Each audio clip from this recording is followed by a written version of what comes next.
Para abordar um pouco este tema, se vocês tiverem paciência comigo,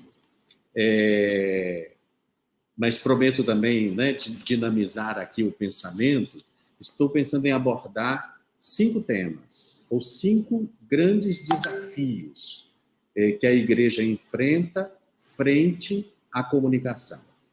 O primeiro desafio é entender que a comunicação não se confunde com informação, antes integra a informação. Eu, às vezes, desconfio de que nós buscamos mais informação do que comunicação, praticamos mais a informação do que comunicação. Ora, a informação é o relato dos fatos, precisa, inclusive, ter uma grande, digamos assim, uma grande objetividade, porque eu não posso manipular os fatos. Aliás, os noticiários que informam a população brasileira hoje no Brasil são poucos os que não manipulam os fatos. A informação se relaciona com os fatos por meio, por exemplo, de uma notícia. Ela é caracterizada, portanto, pela realidade que é extraída, né, e transformada em notícia. E a comunicação, um pouco diferente, é um processo que envolve a transmissão e o recebimento de informações entre pessoas. Considera-se, portanto, quem está do lado de cá e quem está do lado de lá. Ela é caracterizada pela pessoa. Comunicar, então, é desenvolver um processo pelo qual as pessoas se colocam em relação com a sua realidade e, a partir daí, da relação que ela estabelece com a sua realidade, dialogar com o mundo por meio de várias linguagens. Então, observem que a comunicação, ela permite ao ser humano a sua afirmação como pessoa dentro da sociedade. Isso está muito claro num documento importante da igreja, não sei se conseguem captar a imagem. Olha aí, Diretório de Comunicação da Igreja do Brasil. Viu? Então, o diretório concebe a comunicação assim. Em primeiro lugar, repito para a gente poder guardar isso, porque precisamos superar a ideia de que comunicação é pura e simplesmente a informação. Mas comunicação é o processo pelo qual a pessoa, então, se coloca em relação com a sua realidade no seu entorno. Situa a pessoa no seu entorno, inclusive recebendo e transferindo e oferecendo informações, para daí ele dialogar com todo mundo. Por isso, a comunicação é algo muito importante. O que exige a informação? Exige fidelidade. Não vale fazer do fato aquilo que a gente quer. O fato é aquilo que é extraído da realidade. E o que exige a comunicação? Exige a cultura do encontro, para usar uma expressão muito cara ao Papa Francisco. A comunicação exige, que trabalha com a informação, exige a cultura do encontro, que implica a igreja sair às periferias, sair às realidades, como uma espécie de hospital de campanha. Ela vai ao encontro das pessoas. O comunicador vai ao encontro das pessoas. Esse é um grande desafio. Nós não somos pura e meramente uma agência de informações e de notícias. Nós queremos praticar o outro verbo e ser comunicação. Segundo grande desafio, mas é algo que está sendo trabalhado de uma maneira muito interessante, penso eu.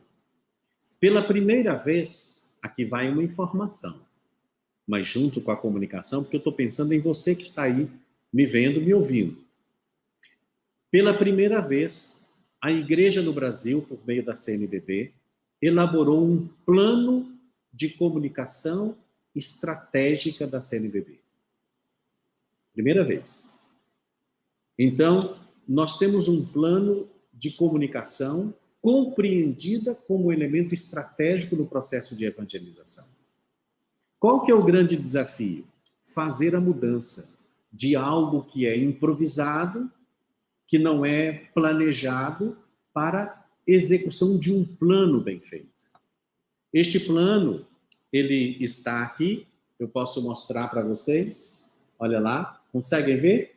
Plano Estratégico de Comunicação, CNBB, 2019-2023, nova política de comunicação da conferência. São aqui 50 páginas. Apresenta um pouco o contexto, problemas, oportunidades, desafios, o problema da polarização, do gabinete do ódio, da desigualdade, do trânsito religioso, da questão da religião fundamentalista associada ao poder autoritário, que é o que a gente está vendo hoje, não é? No Brasil, a mudança cultural, a notícia mentira, chamada fake news, que é notícia mentira, depois os avanços tecnológicos, depois também outros desafios, que é a comunicação proativa, a formação da consciência sociotransformadora, a simples transmissão de uma informação não gera necessariamente uma consciência sociotransformadora. Só a comunicação faz isso. A mobilização e a participação das pessoas, mas ao mesmo tempo reconhecemos que falta uma política estratégica, falta estruturar melhor as redes sociais da conferência, precisamos lidar com os influenciadores digitais católicos, uma boa parte deles, mas uma grande parte deles, muito alienados, muito conservadores, com pouco diálogo entre os vários setores, não é? A CNBB está trabalhando agora também, já instalou um comitê de crise, uma ouvidoria que está em pensamento para ser colocada em prática. Para tudo isto, pensamos táticas dentro do planejamento para a assessoria de comunicação e imprensa, para a rádio e TV, para as campanhas da igreja, para a digitalização da CNBB, para a marca institucional, para as diretrizes gerais da ação evangelizadora da igreja no Brasil, que muitos não conhecem, impressionantemente, também para a estrutura das redes sociais, que é algo fundamental hoje na comunicação. Observe que nesse segundo desafio, qual é o desafio? O desafio é atuar na comunicação de uma forma planejada e entendendo a comunicação como estratégico, como algo essencial na vida da igreja e para a evangelização. Por isso, nesse ponto, nós estamos também hoje, e digo isso para vocês com muita alegria, uma alegria verdadeira, a importância que tem um organismo, uma instituição chamada Signes Brasil, que reúne num setor, todas as TVs de inspiração católica, temos que trabalhar aí com elas e suas realidades múltiplas, reúne rádios no outro setor, imprensa no outro setor, educomunicação no outro setor. Além disso, nós estamos com uma coisa muito nova na CNBB agora. A CRB, que é a Conferência dos Religiosos do Brasil, fundou um Observatório da Comunicação Religiosa no Brasil e faz análises críticas dos processos de comunicação. E eu levo estas análises ao Conselho Permanente da CNBB, para ajudar exatamente a CNBB a atuar de uma forma cada vez melhor no campo da comunicação. E, por último, nesse segundo grande desafio, está também a criação de um programa da CNBB transmitido por várias TVs no Brasil, às 11h35, de segunda a sexta. Ele é produzido na TV Aparecida e retransmitido pelas demais, quase todas as demais TVs. Isso também é um ponto de unidade. Qual é mesmo o desafio que está aqui? É o desafio de pensar a comunicação como um conjunto. Se a gente não pensar assim, nós trabalhamos de maneira dispersa. Vamos ao terceiro grande desafio, no meu entendimento. Eu intitulei assim: a dificuldade da igreja praticar linguagens diversas. Para não perder o passado, às vezes, parece que a igreja abre mão do presente e do futuro. As linguagens são muitas. e as linguagens são já conteúdos. Por exemplo, se eu não uso a linguagem digital, hoje em dia, para evangelizar, para atuar, para organizar comunidades, para formar, para transmitir a fé, etc., se eu não uso a linguagem digital, eu estou comunicando um conteúdo. Ou seja, este evangelizador está fora, né, de um tipo de linguagem. Outro exemplo, se eu uso, por exemplo, paramentos romano-tridentinos, isso é uma linguagem. Eu estou comunicando um conteúdo. Por exemplo, se eu não uso nas minhas reflexões, na minha homilia, no meu processo de comunicação, a expressão reino de Deus, que é a síntese da mensagem de Jesus, eu estou comunicando um conteúdo. Então, se eu o tempo todo utilizo de uma linguagem religiosa comercial, eu estou comunicando um conteúdo. Observem que a linguagem, ela contém já em si conteúdos muito importantes. Mas as linguagens são várias. Quais linguagens a igreja hoje consegue praticar? Por exemplo, a linguagem litúrgica. Quando a gente celebra a Eucaristia, quando a gente celebra o batismo de uma criança ou de um adulto, quando a gente celebra qualquer uma das liturgias, a linguagem da liturgia alcança a quem? O que nós comunicamos quando nós celebramos? Eu fico pensando, por exemplo, quando é uma celebração que tem muitos jovens. Os jovens são alcançados pela linguagem que nós utilizamos em nossa liturgia? Pergunto.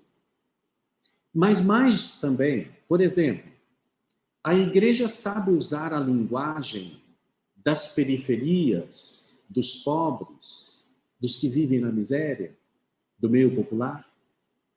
As linguagens das juventudes, as linguagens das comunidades tradicionais, dos indígenas, das comunidades afro-brasileiras?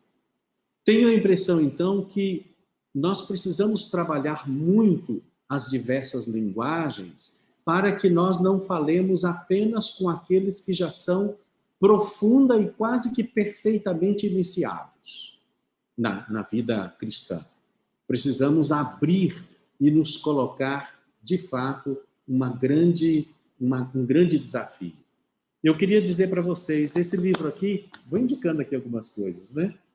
É do Moisés Esbarbelotto, um grande especialista em comunicação, amigo nosso do Brasil, faz um bem enorme. Comunicar a fé. Por quê, para quê, com quem? Muito interessante, lançado no ano passado.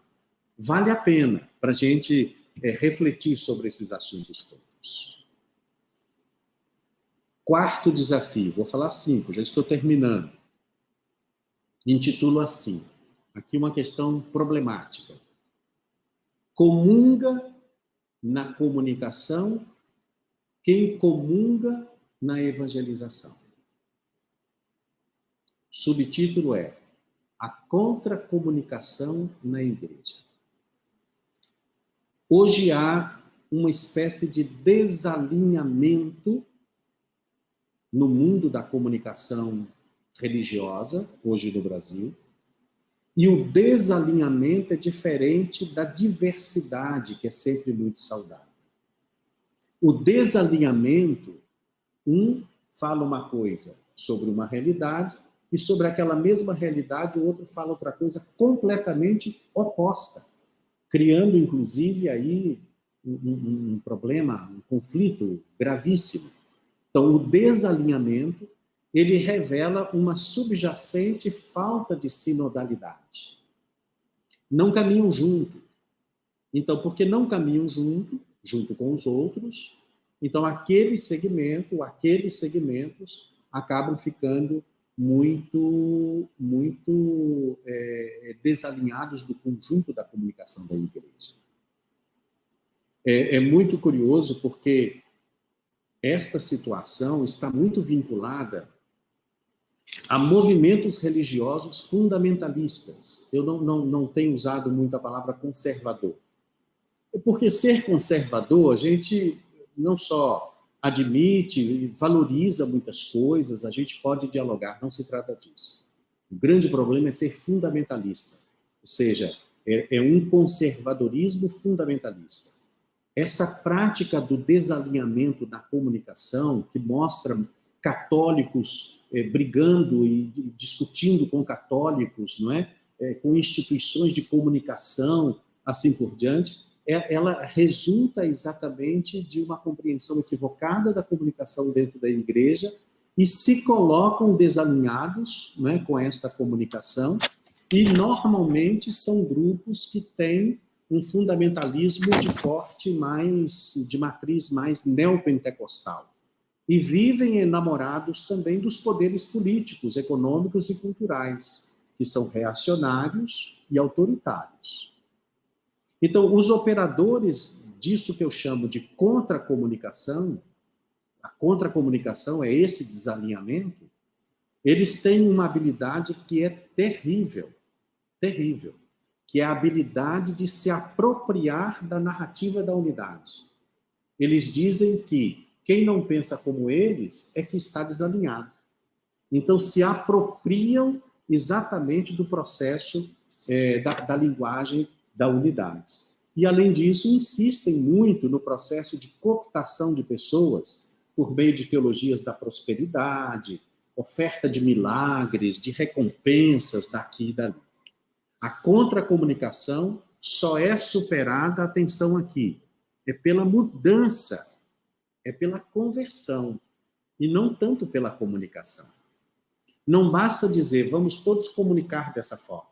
Se aquele grupo ali, ou aquelas pessoas ali, estão numa outra perspectiva completamente diferente, desalinhadas do próprio caminhar da igreja. Esse é um grande desafio no meu entendimento. Quinto e último, talvez já tenha passado o meu tempo.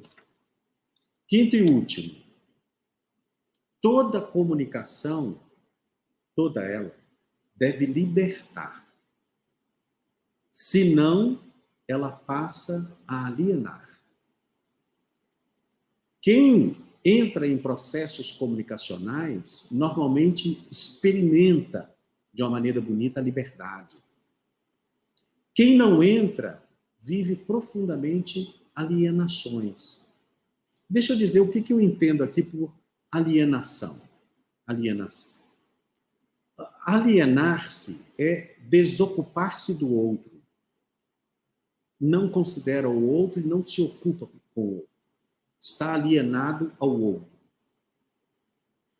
Alienar-se é transferir ao outro a sua responsabilidade. Faça você, eu não quero nem saber. Alienar-se é afastar-se, desviar-se, separar-se, perder a estima e a empatia. A empatia. Alienar-se significa indispor. Não sei se usam essa palavra. Malquistar. Querer mal. Inimizar. Isso é alienar-se. Alucinar-se. E, por fim, enlouquecer-se. O alienado não está longe do enlouquecimento. E a loucura, muitas vezes, exige que nós tomemos providência para a interdição daquelas pessoas. Quanta gente hoje nós experimentamos, convivemos e sabemos que vivem essa experiência difícil da alienação. O que eu estou dizendo? Qual que é o desafio da igreja em relação à comunicação? É fazer com que a comunicação seja libertária. Saber da informação, estabelecer a relação com a pessoa, isso liberta. Isso liberta. Não é simples, não é fácil. Porque eu estava lendo um autor, um filósofo coreano, muitos conhecem este filósofo, Byung-Chul Han. Ele escreveu um livro chamado Psicopolítica, não é? E neste livro ele diz uma coisa muito, muito certa. Ele diz assim: O neoliberalismo, que é o que a gente está hoje vivendo no Brasil, em diversos países do mundo, é um sistema muito eficiente, diria até inteligente, na exploração da liberdade. Tudo aquilo que pertence às práticas e formas de expressão da liberdade, por exemplo, a emoção, a comunicação, é explorado pelo neoliberalismo. Explorar alguém, diz ele, contra a sua vontade, não é eficiente, não dá renda, digamos assim. É a exploração da liberdade que produz o maior lucro, o maior rendimento. É somente na comunidade ele aponta uma solução. A comunidade é onde a comunicação circula, a comunicação é efetiva. É somente na comunidade que a liberdade pessoal é possível. Então, quando a gente diz que toda comunicação deve libertar, é para evitar este grande problema, esse grande desafio, que é a gente contar com cristãos e cristãs totalmente alienados. Não é comunicação, no sentido que nós trabalhamos, aquele processo de capturação da liberdade, que aliena as pessoas e as subtraem da comunidade. Não é. Tirar da comunidade, abandonar a comunidade, e muitos das nossas iniciativas pastorais e evangelizadores não levam em conta a comunidade, não levam em conta. Fica aqui um pouco como relação de autoajuda, fica aqui um pouco como conselho pessoal, fica aqui um pouco como, sei lá, seguidores. Hoje há tantas pessoas na comunicação que ficam ali contabilizando os seus seguidores, mas esquecem que precisam gerar seguidores de Jesus que se organizam na comunidade. Portanto, a comunidade é um segredo fundamental para fazer borbulhante, exuberante processos de comunicação, sinônimo de processos de relações estabelecidas entre pessoas, grupos, instituições na sociedade e no mundo. Então, só para lembrar, comunicação é mais do que informação. Precisamos entender isso, desafio. Segundo, precisamos entender que a comunicação tem que ser planejada estrategicamente. Grande desafio. Terceiro desafio, nós temos que nos dedicar às linguagens de comunicação, para que a igreja leve a mensagem do reino a todas as pessoas e segmentos diferentes. Quarto, para resolver o problema do desalinhamento de comunicação que existe na igreja no Brasil, é necessário passar por um processo de conversão àquilo que a igreja está orientando através dos seus pastores, seus conselhos em todos os níveis, do conselho da CNBB ao conselho da pequena comunidade lá no Cantão. E, por último, nós precisamos compreender e nos alegrar ao saber que a comunicação deve ser sempre para libertar dos nossos aprisionamentos e fazer com que, longe de nós, esteja todo e qualquer processo de alienação. E falando nisso, olha que beleza. Olha que clipe vamos assistir agora e como ele leva em conta as pessoas em relação, em comunicação. Rode para nós aí, pessoal.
Cavalcante era professor,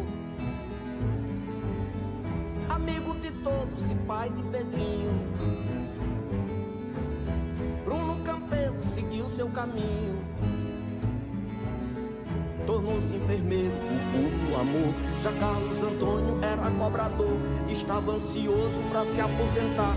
Viva Teresa amava tocar seu belo piano de forma eloquente. Se números frios não tocam a gente, espero que nomes consigam tocar. Se números frios não tocam a gente, espero que nomes consigam tocar.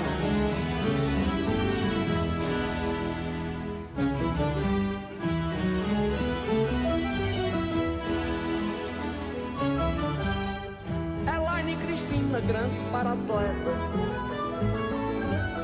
fez 3 faculdades e ganhou medalhas. Felipe Pedrosa vencia as batalhas, dirigindo Uber em busca da meta. Gastão Dias Júnior, pessoa discreta, na pediatria escolheu se doar. Horácia Coutinho e seu dom de cuidar de cada amigo, de cada parente. Se números frios não tocam a gente, espero que nomes consigam tocar. Se números frios não tocam a gente, espero que nomes consigam tocar.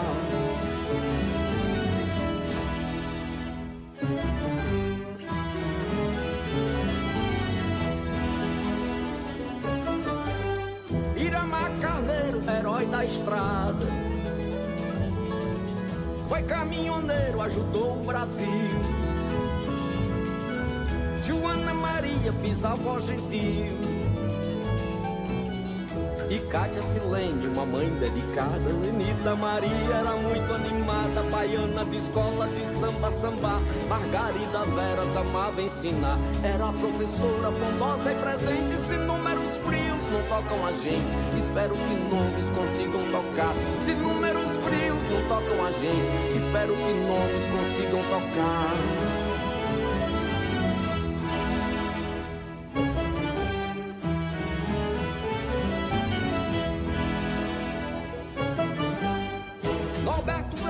Era jogador,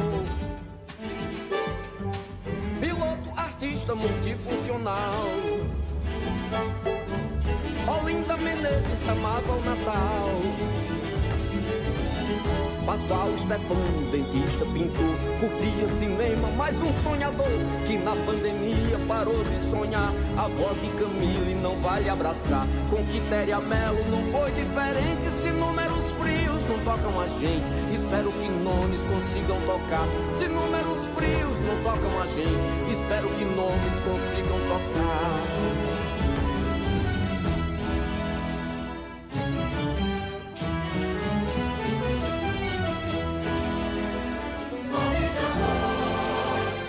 Raimundo dos Santos, um homem guerreiro, o senhor dos rios, dos peixes também. Salvador José, baiano do bem, bebia cerveja e era roqueiro. Terezinha Maia sorria ligeiro, cuidava das plantas, cuidava do lar. Vanessa dos Santos era luz solar, mulher colorida e irreverente. Se números frios não tocam a gente, espero que nomes consigam tocar. Se números frios não tocam a gente, espero que nomes consigam tocar.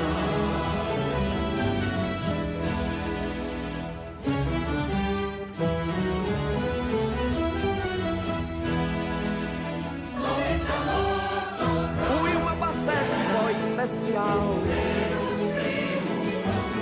pra netos e filhos fazia banquete. Ivone Martins fazia um sorvete das mangas tiradas do pé no quintal. Zulmira de Souza, esposa leal, falava com Deus, vivia a rezar. O X da questão talvez seja amar, por isso não seja tão indiferente. Se números frios não tocam a gente, espero que nomes consigam tocar. Se números frios não tocam a gente, espero que nomes consigam tocar. Se números frios não tocam a gente, espero que nomes consigam tocar.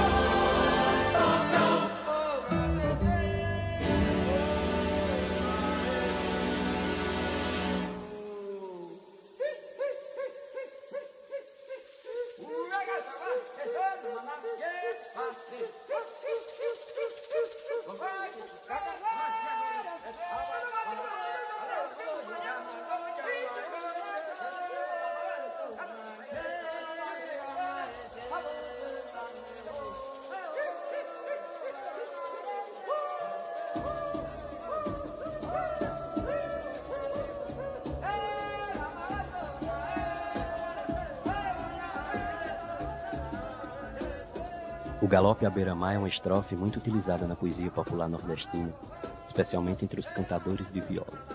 São 10 versos de 11 sílabas e inumeráveis possibilidades de temas. Inumeráveis também são as vítimas da pandemia. Não há quem goste de ser número. Gente merece existir em prosa. Eu vi essa frase logo abaixo do nome de Dona Zulmira de Souza no site Inumeráveis. A intenção do site é dar nomes e histórias às vítimas do coronavírus. E quando eu vi essa frase, imediatamente, quase que por instinto, me veio um mote na cabeça, num padrão de galope à beira-mar, que dizia: se números frios não tocam a gente, espero que nomes consigam tocar.